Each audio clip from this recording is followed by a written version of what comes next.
Hi, you guys. This is Christi Garner, licensed marriage and family therapist. I am coming in today to do a little talk about vicarious trauma and how to avoid burnout.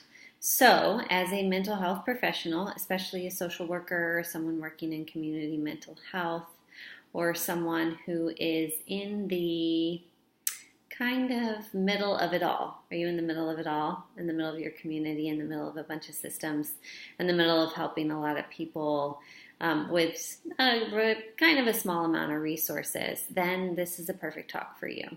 So I talk a lot about vicarious trauma. That means things are really stressful at work or you're dealing with other people's trauma or extreme drama, right? When you're in the middle of trauma and drama and other people's stuff all day, sometimes it can affect you.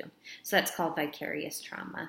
Sometimes people used to call it, what do they call it? Compassion fatigue, but I don't like that. The way that sounds. Vicarious trauma is, I think, more specific because what you're doing is you're being affected by someone else's trauma. You're actually experiencing the effects of trauma on yourself, but it's from other people's stuff. So if you're having burnout, if you're feeling overwhelmed, if you're not able to be a good partner at home or a good parent, or if you're short or always agitated, even though you know that there are ways to take care of yourself, you just can't seem to really get it done. You're having vicarious trauma or you're in burnout, okay? And it's important when we find ourselves in those places that we lean into support that can really help us, because not everybody understands about trauma-informed care and how to help the people that are helping. So brain science shows us that when we start to get overwhelmed and fatigued and our cortisol levels go up, our stress is high, then we have an inability to empathize with other people, okay? When you're watching these stories in the news all the time and there's all this stuff coming at you, you are putting up these walls inside of your brain that say, like, we can't process all this information because it's too much for us, and that's not about us, it's about somebody else. So you slowly pick away at what you're able to feel, right? You start to kind of get a little numb, and that's an important thing to notice. It's an important thing to really address as well, because it can become really overwhelming.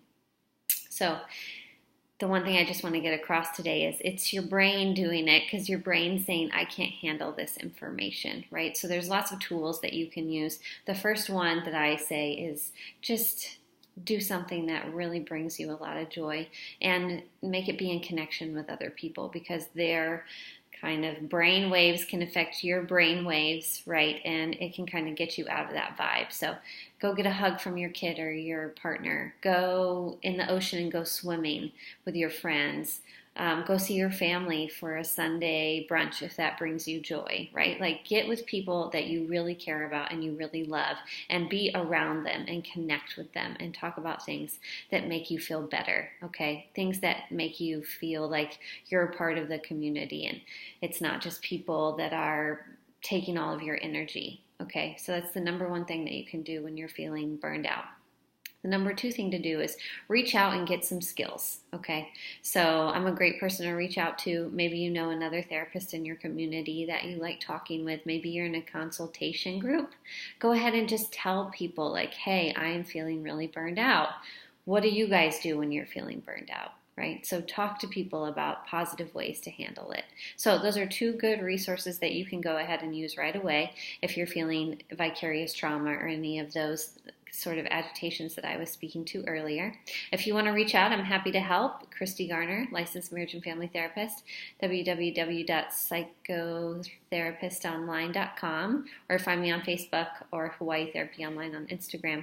And look forward to talking with you. Okay, aloha.